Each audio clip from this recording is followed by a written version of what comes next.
want to thank everyone for being here and joining me today with our session for assessing students' perceived expectations aligned with actualized experience. I'm excited to share with you today some very interesting data that we found with this particular assessment strategy. And so I want to share with you the data that we received at Florida State University and to kind of also help understand how we can relate this to your institution as well. Again, my name is Larry Cummings. I serve as an assessment analyst at Florida State University. I've been at the university now for a little over a year, and so just been into this role. I came in pretty novice to data assessment. Kind of fell in love with the strategies and managing data and sending out surveys to students. And so I'm excited to really share some interesting findings with this survey instrument that we used with this particular survey. And so just to jump right in to give us some context for our learning outcomes, again, we're going to learn strategies that we utilize to analyze expectations and experiences with our surveys. We're also going to recognize the impact of a student's personal identities on their experiences. We all know that their identities do affect their experiences. We're also going to identify some of the benefits of utilizing a pre and post survey assessment. And then we'll also hopefully gain some tools and strategies or some skills that are needed to recreate this at your home campus.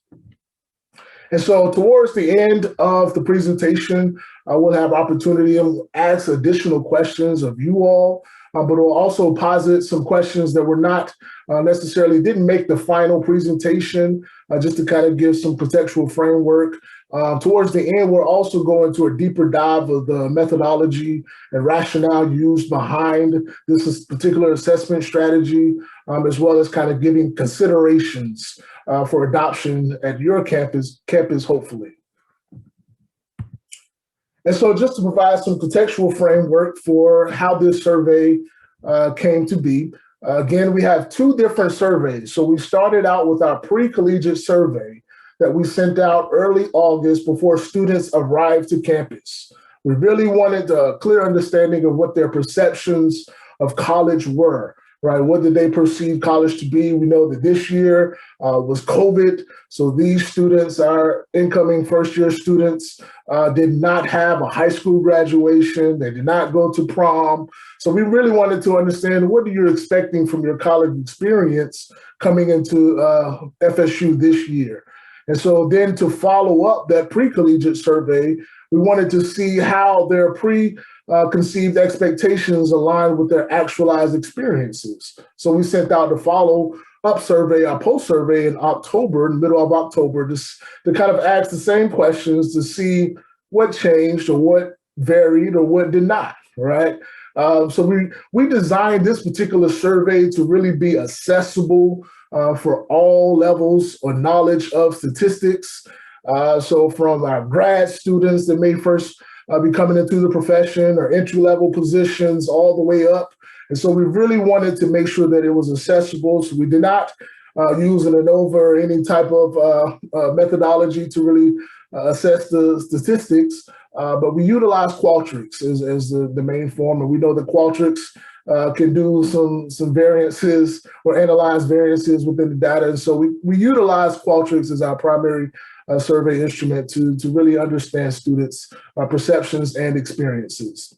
Also, what's interesting to note that with our university, as I'm sure with all universities or most universities across the country, in accordance to our university, our division and our department's push for enhanced understanding of DEI initiatives, we've permitted students to self-identify with our survey, just to provide some nuanced breakdowns based upon those characteristics that students are self-identified with. We know conventional wisdom supports that students perceive their college experiences differently based upon those characteristics. And so we're going to jump into those personal characteristics as well. And so first, to give you a background of our student population that completed this survey. And so our gender identity described here, male, female. Students who identified outside of the binary are students that were classified who self-identified as transgendered, non-binary, third gender, or gender non-conforming. Then we have also students who prefer to self-describe. So that's that category, along with the end values and percentages of those completing our pre and post surveys. So I hope I'm not moving too fast, but I want to make sure we get through the bulk of the presentation, as we have a lot of information to present, a lot of data to present to you. But we'll certainly have an opportunity to ask questions or raise your hand. And then we'll have questions certainly at the end for you to ask as well. And so some of our racial identity, again, self-described by our students, these numbers actually are closely representative of our campus populations as well.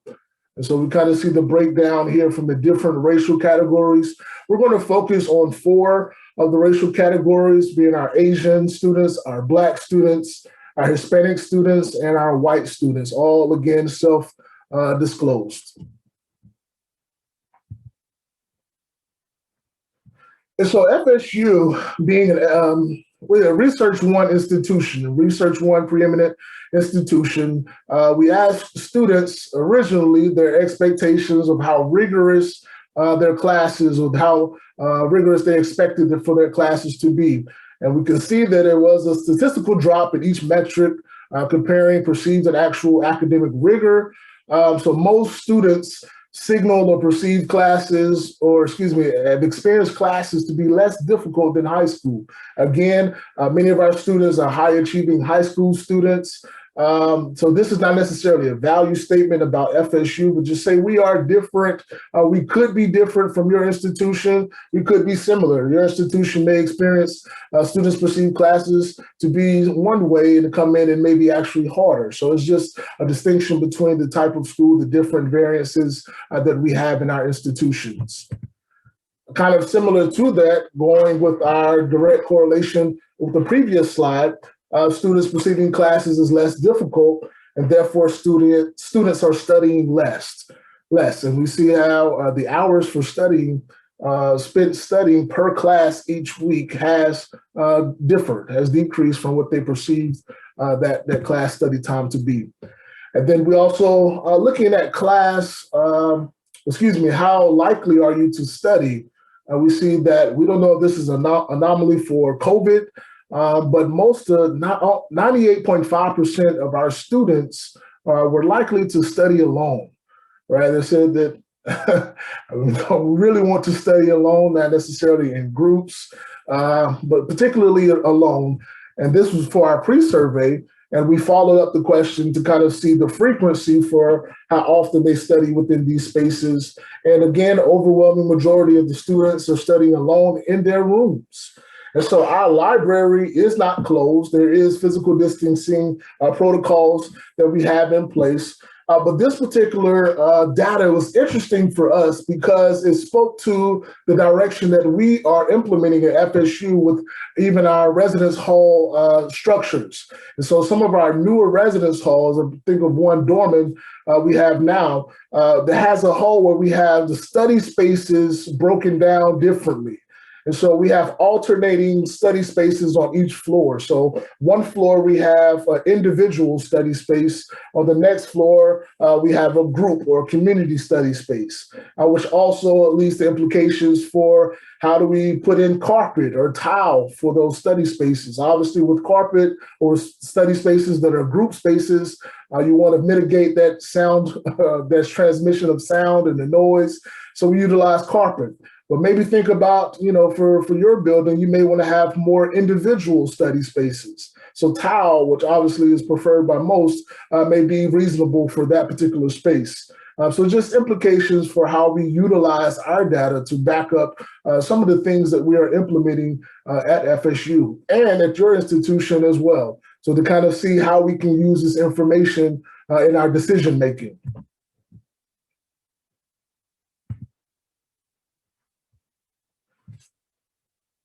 All right, now jumping into the meat of our presentation. And so how important are the following factors? I'm sorry, I didn't mention this before, but just to note that the variances with our pre-collegiate and our post-collegiate survey, just to know that our pre-collegiate is really our more less more how is it called, faded coloring. So it may be like our pre is a little lighter color. Our post-collegiate survey is defined by the more dominant coloring. So just have different hue or different shades of color to distinguish the two for each category. But relationship with the roommate was obviously an important factor, but cleanliness of the residence halls was the most important factor related to residential living as described by the data that we received from our students, right? And so this was particularly interesting because now we can utilize this data, and we've utilized this data, we've shared this data with our facility staff. And so they wanted to our housekeeping staff, our cleaning staff to say, hey, you know, your job is completely valuable because you are directly responsible for how students feel the importance or how important students are putting in the cleanliness of our halls. And so there was an amazing opportunity to find the data to back up what we believe and to increase the work that we're already doing or need to continue to do. So thinking about your institutions, how valuable are these particular factors to your students? Notice how room size is the only true increase in importance, but kitchen access actually decreased, right? We know we've had different students or parents have come to us and tell us how their students need access to a kitchen. They need a commercial refrigerator to put in their rooms, in their spaces, in their kitchens, because their students are top 5 chefs in the world, right? And so they're preeminent chefs and they need to cook all the time. Well, we're finding that kitchen access may not be that important to our students, right? That many of them are not the kitchen access is not that important or not at all important to them. So this was interesting for us to be able to share internally as well as externally to see how we can access or how we can use data to really drive the practices that we have in place. And so additional factors, how important we wanted to know, poor Hall Council, I'm sorry, Hall Council, if anybody works directly with Hall Council, again, you know, with our students' perception, but living among people with diverse backgrounds seemed to be decreased in importance, or it did decrease in importance. And so this obviously relates to some of how we share this data with even our res life staff. To know their programmatic or training needs to implement with certain populations. But living amongst people with diverse backgrounds decreased in importance. And then we wanted to find that or cross-tab that with our racial identity, and notice how our white students were the only racial demographic to signal decreased importance in living with people with diverse backgrounds. And so we all think, or common thought is that when students come to college, they have all of these amazing experiences. They're interacting with people from different cultures, from different backgrounds. But our white students showed us or signaled to us that they were that living with people with diverse backgrounds may not be as important as what we may have thought for it to be for them, right? And so this really leads to us championing diversity, equity, and inclusion efforts. Again, we have the data to back up what we would like to see happen. And so with this data, we can push certain programmatic processes or ideas in place to really say, hey, we need to focus more on this area. We need to focus more or less on this area, maybe for training or how we have student interaction. So again, this data is super, super valuable, and it'll be super valuable at your campus as well. And so what also stood out is that we asked about utilizing certain campus resources. And so this question asked about how likely are you to utilize the counseling center? And so this goes against common thought that Black students or Black people do not have quite greater usage of our counseling services, right? But again, our Black students had the highest proclivity to utilize the counseling center, right? Which is interesting for us to say, hey, this goes against what may be common thought. And then that connections piece, right? Really understanding the connections piece. Again, with your institution may vary, may be a bit different, but understanding that connections piece against racial demographics. Our Black and Hispanic students showed the lowest connectivity amongst all of the racial demographics, right? So our students, this may be a factor of COVID and our students' ability to connect during COVID, but overall, our students' ability to connect was a little more limited than what they perceived it to be, right? Coming into college and actually spending time a couple of months on campus, that connection piece wasn't quite as what they thought it would be, right? So it's been a decline across the total, but it also, I think your state makeup or your state representation with different racial demographics plays a factor with this as well. And so thinking of that, we asked follow-up questions for those students who said that they were not very likely or not at all likely to connect. We wanted to gain a little greater understanding of our qualitative responses. And so in our pre-collegiate survey, we had about 19 responses. And then most students said that they were likely not to connect or not at all to connect with other students because, most of them said because they were shy. Several said because of COVID-19 or just the lack of desire to meet other people. With our post-collegiate survey, we had 155 responses that we coded into these themes here. COVID-19 restrictions was the overwhelming reason students stated that they were not likely to connect with other students. Minimize structural opportunities really kind of speaks to the opportunities for RAs to put on programs, for student activities, to host events. They didn't have that college experience that they were perceiving to have possibly. And then also internal implications. So that's for our students who are shy, who may have anxiety issues or what have you. And then that connection piece a little further, to drill down a little further with the connection to your residence hall, to FSU and Tallahassee, right? And we see that students feel less connected to those three areas compared to our 2019 results. Again, is that because of COVID? Is that just because of the technology advanced era? What different factors play into this decreased connection? And I have found I will find or have found that the campus environment will be supportive of my personal identities. We took out these three parameters here because all other demographics were reflective of the total. And so with our Asian students, the Asian students felt more support from the campus environment. From pre to post. Our Black students felt less supported from the campus environment from pre to post. And then our non-binary trans students totally polarized, right? There was a difference in their perception than what their actualized experience was. So interesting to see what would your potential factors be or results be on your campus. And then obviously we know we had to address the issues of COVID, being that this is the year of COVID. And so Black African-American students were the only group that they indicated an increased concern for COVID-19, right? Increased concern. As you can see, the total concern for COVID-19 dropped 10% from pre to post.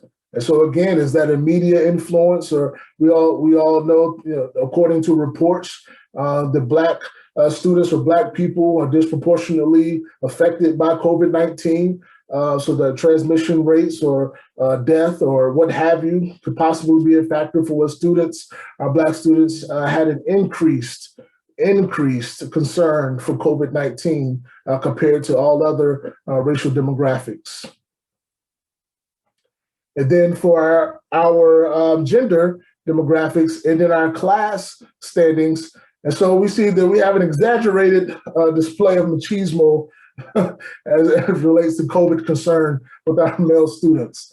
And so over half of the male students said that they noted a little to no concern for COVID-19 compared to their perceived ideas. And so, that's something that truly stood out. At your campus, are you seeing that reflected in your numbers, or the amount of students who are in isolation housing, or the amount of students who are, maybe putting themselves at increased risk of transmitting COVID-19? So this was interesting data to find for us as well. And then even the likelihood of wearing your face covering in different situations. We see that it was an increased proclivity during the residence halls events to wear your face covering as compared to off-campus events. So students have, are saying, I'm going to wear my face covering while I'm in the halls, but off campus, it may not be as likely for me to wear my face covering. So that's something that truly jumps out, and we may be seeing that on your campuses as well, as transmission rates may be increased off campus compared to on campus or what have you, but that really stood out for us with our students. And then transitioning into the res life piece, we see students' satisfaction with their RA metrics or their RA overall. And so we see a decrease in the particular category of the RA has shown an interest in getting to know me, has jumped quite a bit, right? We don't know. Could it be COVID restrictions possibly have impacted the RA's ability to do their jobs? And we know that there are more restrictions in place for our RAs, so they may not be able to have programs the way that they used to have programs, or meetings or interactions with their students. And so maybe, Larry, why are we sharing this information that, your students aren't satisfied with their RAs? Well, this gives us a good snapshot of what we particularly think. And so this lets us know, okay, not to be alarmed that students are less satisfied with their RAs, because we do have restrictions in place where RAs may not be able to do the same jobs or the same connections in which they once were in 2018 and 2019. Now, if there was no variance or no difference at all between these 3 years, that would be more of an issue. But because decreased connections, that lets us know that the RAs really do matter in the halls. And so if students, the RAs are less likely to interact, it lets us know that what they're doing really matters, because they obviously don't have the same abilities to connect as they did in previous years. And so again, doing a crosstab through our Qualtrics instrument to really understand students, how an RA, the quality of RA, even in the middle of a pandemic, still has a huge impact on our students' experience, right? And so 43.7% of the students who strongly agree that their RA knows their name and who they are also are extremely satisfied with their on-campus housing experience, right? So that kind of gives us a good data to push the idea that the RAs, or the quality of your RA, really does matter. And so our overall satisfaction with on-campus housing saw a decrease this year. It's a higher dissatisfaction overall compared to 2018 and 2019. We obviously know that the year of COVID, we have so many restrictions in place that students having to physically distance or having to have classes online. Some of our students have in-person classes, but the majority still have classes online. So all of these decreased connections could possibly land into this overall satisfaction rates or decrease from 2018, 19, and now to 2020. And so now I want to jump into some of the meat of the presentation to really give you background for how this survey instrument was devised, right? And so here's some things to think about as we were, or things that we thought about or evaluating as we put this survey strategy together. And so originally, the survey started, we had been doing, and again, I've been here since, been at Florida State since 2019. So I came in with this. But years previous, they had been doing a student climate survey in October, November. And then I think the year before last, we utilized USS during our move-in processes. And so we wanted to have a survey to really understand the benefit or assess the quality of USS, those services. And so we did a move-in survey and then had that information, gather that information, and really wanted to our senior supervisor at the time, Dave Sagasser, said, hey, well, let's really understand a true perceived impression, because we asked students, what are your first impression of the hall, right? And found that data to be really strong, but we wanted to know what was your true perceived impression. So before you arrived to campus, what did you really think this experience was really going to be? And so this obviously landed for us to be able to create our pre-collegiate survey. This is how this was born. We also wanted to understand how serious students were taking COVID, because again, this was the population of students who did not have a prom, who did not have a high school graduation.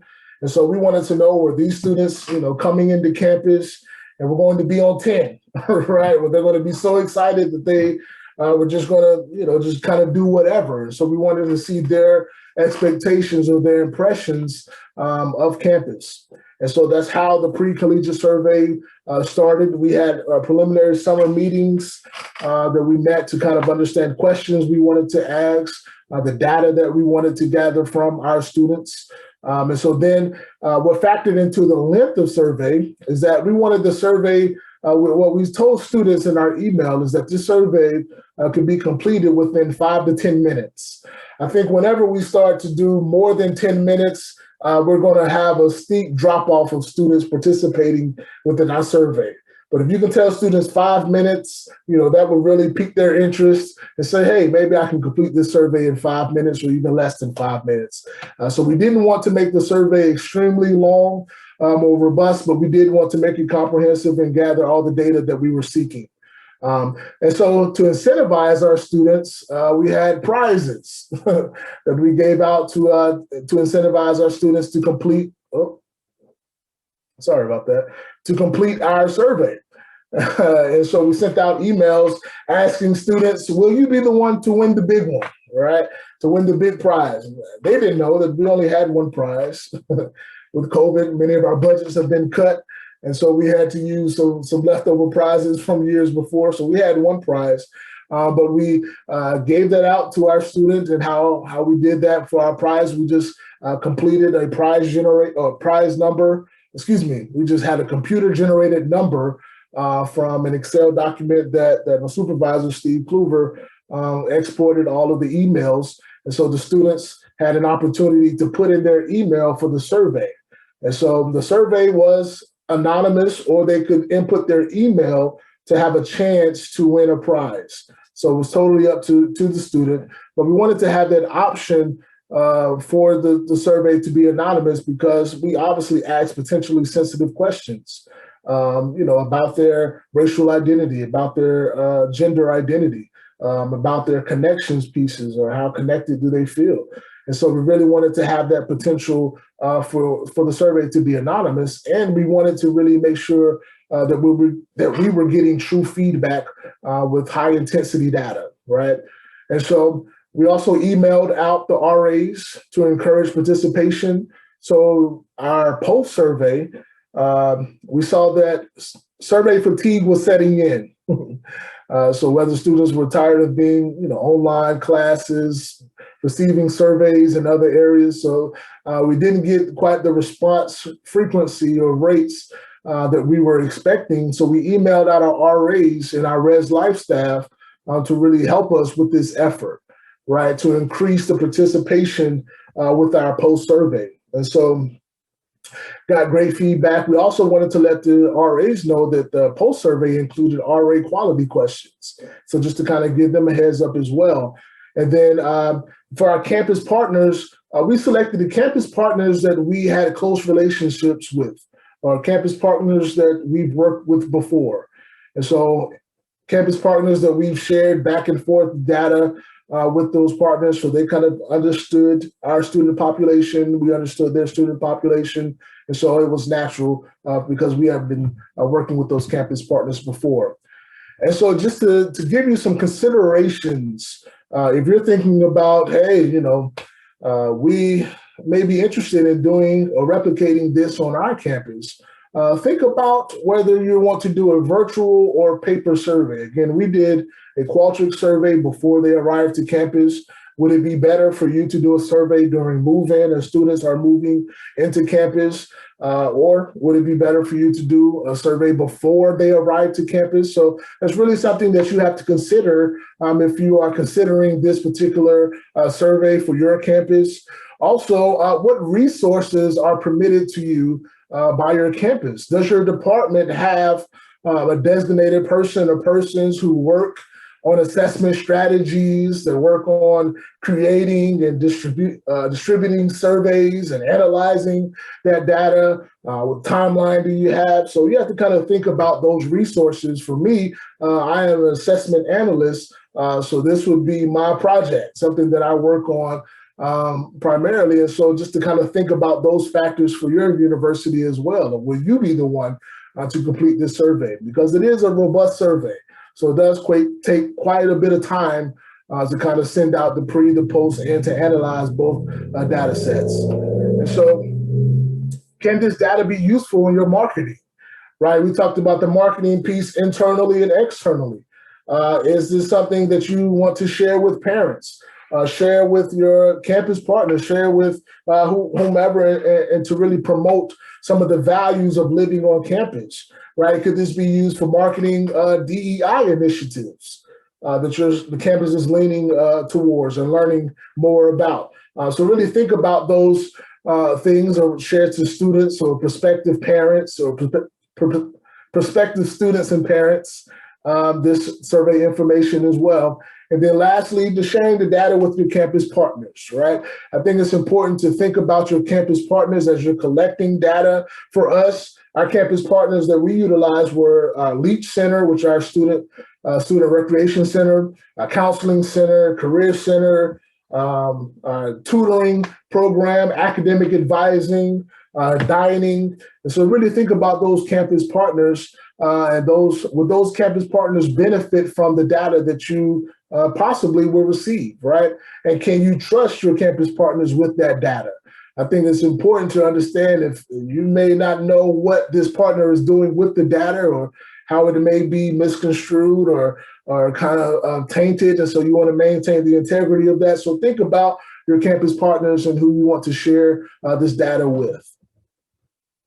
And so that's kind of the background, the methodology and considerations for you for adopting at your campus. And just to kind of give additional background, we asked more questions that obviously did not make it into the final presentations, this presentation, certain questions. And then at the end, if you want to just email me, we can certainly give kind of a more comprehensive list of survey questions.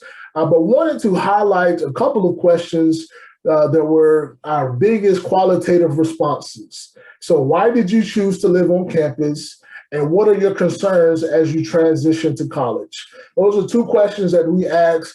And so we're still working on coding that data because we received over 1,500 responses that we have to hand code and kind of go through several times to figure out some of the frequency of the different codes and kind of put those in perspective. But this year we were afforded a special opportunity to have an assessment intern who works directly with myself and our assessment needs. And so Sabrina is on the line with us. And so she's actually working through this first question here. Why did you choose to live on campus? And so those qualitative responses, she's working through coding those responses. So I wanted to give her an opportunity to share some of the responses that she's seeing with this question. So Sabrina, are you there? Yeah, I'm here. All right, cool. Thank you. So just a little introduction. Like you said, I am the data assessment intern for University Tallahassee at FSU. My name is Sabrina Calero, and just been working during this semester, and honestly, with all this information and this data assessment, it's just been a really cool experience. But let me go ahead and go on to just like specifics on this qualitative question on why did students choose to live on campus? So my findings and context that I gathered from the coding the responses was that many students did not want COVID to ruin their college experience, as being on campus is a big part of that. They understood the risk and knew that university housing was taking as many precautions as possible, and students felt safer with that reassurance. And with that context, the top 4 responses that you could see in the diagram: college experience, these sponsors were explicitly saying that they wanted the college experience, which can mean a lot of different things to a lot of different people, but overall they just wanted to immerse themselves in this college level academic environment. And then the second was social aspect. These responses entail that they wanted to meet new people, make friends, socialize, get to know their roommates, suite mates, classmates, professors, and staff, and overall just have fun with people on campus, especially with the safety of the university's regulations. And then third was independence. The responses said that the students want to be away from home, and parents, they want to use college as a transition in life for when they will no longer need their parents and want to experience what it is like just to live on their own. And then the fourth top response was convenience. The responses include students having everything and anything in just walking distance on campus, being able to walk around to classes with ease, and just was an easier choice to go with as it brings guarantees and reassurance with university housing. Furthermore, it is good to note that any and all responses that mentioned or included COVID concerns was not in the top 10, let alone top 4 of the responses for the survey. And so the responses do seem to show that COVID was not a big barrier for students who wanted to live on campus. Thank you, Sabrina. So that's interesting findings that we are learning at Florida State University. COVID was not even in the top 10 reasons that students listed as a reason for choosing to live on campus, or the barrier for living on campus. And so we're doing another qualitative question. What are your concerns as you transition to college? It's something that we asked students in our pre-collegiate survey. And some of the top responses were academic rigor, right? Whether they were prepared for the academic rigor of FSU, whether they were prepared academically for college or be able to handle that. Also, COVID-19 was obviously a concern for students transitioning to college, whether they would be able to socially engage with other students and have that college experience, right? And then also they were concerned about leaving home. So leaving family members that may have been sick, or leaving what was familiar to them of their family and friends of home. It's kind of one of the concerns as they transition to college.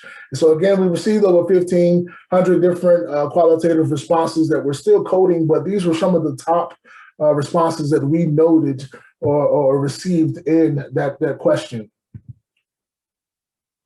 So I want to move this to really to talk with you all and ask you some questions, right? To really think about as you maybe are thinking about implementing at your campus. So what questions would you ask your students before coming to college? Which campus partners would you collect and share data with at your campus? And then what are likely barriers to implementing on your campus? And so just to really think about those barriers. So if you wanted to just go ahead and unmute yourself and jump in, this is a direct question for you all. So hopefully nobody will leave me hanging with the awkward moment of silence and can jump in and answer either one of these questions, but want to really hear from you all for a few minutes before we move on. So anybody want to dare to answer one of the questions?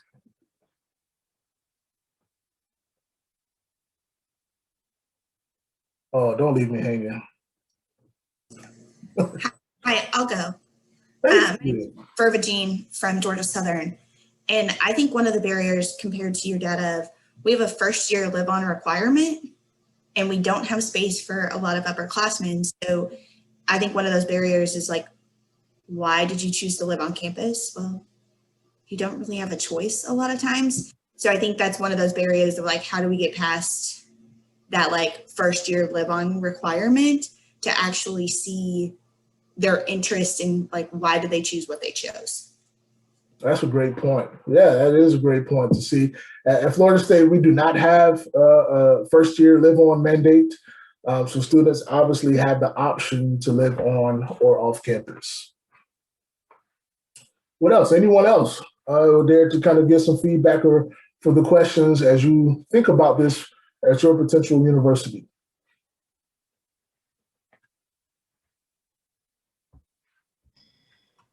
Larry, I think kind of both to your campus partners question and the barriers. So we have a really robust assessment unit in our division, which is a great resource for us here at NC State. I think our challenge is definitely that survey fatigue and kind of gathering information.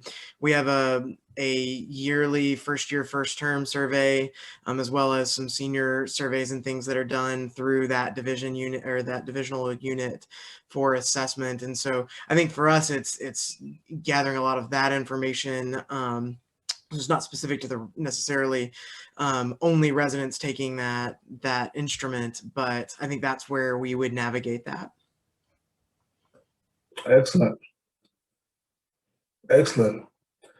Oh, interested to find, is anyone thinking about your campus partners? Thank you, Michael, for that. Thinking about your campus partners to really challenge us to think about campus partners even outside of Res Life, but those academic campus partners, because we all know that everything we do should be able to connect back to the students' academic well-being. So could this data possibly be shared with any of your faculty or academic advising or what have you? It'd be interesting to know as well. And then if you're thinking about barriers, what could you do to mitigate those barriers at your campus, all right? Who would you talk to, right? Does anybody have any ideas, for others that may be experiencing those barriers? Hello, it's Christian Wells from Mercer University in Georgia. Right. I was wanting to say that, with the survey fatigue, I definitely agree with Michael on that. But one thing that we have implemented when we've given our students surveys is to actually encourage our RAs to really connect with the students, and we offer them a prize instead. So that way, that kind of helps them to be a little bit more motivated about getting their residents, because we know that we're trying to build those connections already, and this is another way to be able to do so. To say, hey, please, if you really want, more feedback, or you want things to kind of change, or you have it, that kind of thing. The RAs are a little bit more, they do a better job with really connecting with students, and also utilizing it at their programs or their events as well. So it's a little better than just coming from our office or, just a email that they're receiving, because students are actually, talking to someone they actually have interacted with before. And so that's one way that I think has helped us to navigate. COVID has made it a little challenging, I must say, but we do still think that's a positive way to get students to fill out their survey without them feeling like, oh gosh, it's another survey in my email, so what do I do? We used to do pizza parties, but we're like, okay, that's not going to work anymore either, just because of COVID. So we are going to have to be creative about how we can engage students, and hopefully using, and I think about Campus Life primarily because they have a lot of events, and students are connected with different student organizations. So really working with Campus Life and really with our Academic Success Center, they always are wanting to offer the resources about studying in the residence halls and getting, the information out about the 24/7, tutors and that kind of thing. So we can also partner with them as far as work with them. Faculty, we haven't really partnered with as much. It hasn't really worked as much here on our campus, but we started with the Academic Resource Center, and I think that's a good start. And also working with RAs and their particular faculty members who are interested in being engaged, because we have found that there are some faculty members that are individually, wanting to, work with students in the residence halls. And so I think that's something that we are trying to kind of continue to work on. Excellent. That's perfect. Thank you so much. I wanted to lend the space to anyone else for any final comments. Larry, it's Virginia Cook. I'm at University of Central Florida. And I was just wondering, you had, one of your questions was related to where they live on campus. So were you able to share back the information with the staff on, in the various halls as it relates to what's going on in their halls? Yeah, so that's a great question. We have not yet been able to identify that. Again, it's extremely robust survey. And so that is something that we are looking into, how we can understand students' experiences within their living spaces and being able to influence that. But we do know that some of their experiences right now, we're doing other surveys. And so Supervisor Steve Kluber is doing a survey as it relates to Wi-Fi connection within the halls. It's something that we're working on. And so we have other surveys in place to kind of address certain issues and certain needs within the hall. But this is something that we can definitely utilize. I have presented to our coordinating staff. So our coordinators within the halls, we presented this information as well to kind of give them some insight. But we, have yet to really drill down specific halls, but that is something that can be something that we can do and look into for sure. So yeah, and I think this data is something that really backs up our experience. And even I was at your presentation yesterday, Dr. Cook, and I love the quote, from W. Edwards Deming, without data, you are another person with an opinion. So to really see the data here kind of gives context to the work that we do. And with that, just some key takeaways for us to think about as we move forward. The work we do really matters. It really does matter for surveying, for understanding students' experiences, for no other reason than COVID-19 with connectivity drop on campus, right? So know the students know that their RAs and staff have had to take a step back this year with different regulations and restrictions in place. And so what we do really matters. Also to understand that a student's demographic absolutely impacts their experiences. So depending on a person's or students' personal identities, their experiences will vary. How white students perceive certain things may be different from students who identify outside of the binary. So really understanding that. And for you to know that you can absolutely replicate this at your campus, at your home campus to get this information. So I certainly thank you all for joining us on this afternoon or this morning, I guess, with this presentation.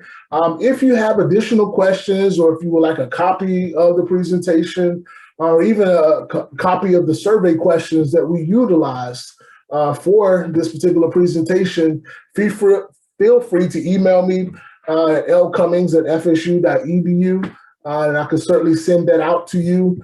I want to give a huge thank you to Dr. Steve Kluber for really putting this position and putting this in place, as well as Dave Sagasser, who's recently retired from our department and from the university, but has done excellent work in kind of putting this strategy in place. And then again to Sabrina, thank you, Sabrina, for your tedious work with the coding of that data. It can take quite a bit of time. So thank you for that and for presenting the work that we're doing. So I'm excited, and hopefully you all have enjoyed this presentation, but I definitely want to extend my thank yous to you and to Stephanie for assisting me in hosting this particular session. So hopefully you all will enjoy the rest of your SEAHO. Again, email me if you would like additional information and context, and I wish you all the best. Take care. As you